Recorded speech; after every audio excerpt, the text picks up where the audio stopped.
Hello, my name is Julie Darnell, and the topic that I chose was solitary confinement and mental health. The reason that I chose this topic is because I have loved ones and individuals who I have met in my life that have suffered from solitary confinement.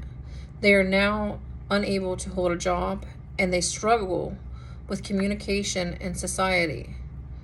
It gives them anxiety from PTSD from being placed in solitary confinement for long periods of time. Did you know that the first experiment in solitary confinement was in the United States, was in the Eastern State Penitentiary in Philadelphia? It's a Quaker's belief that prisoners, when placed in a concrete cell with only a Bible, would pray and repent for their sins. However, what happened was most individuals committed suicide, went insane, or are no longer functionable in society.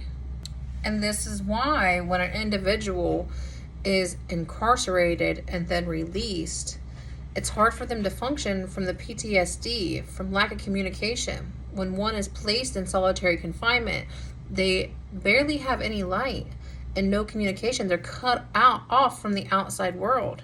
And being cut off from the outside world means that oftentimes the guards will even forget about you, even though they shouldn't.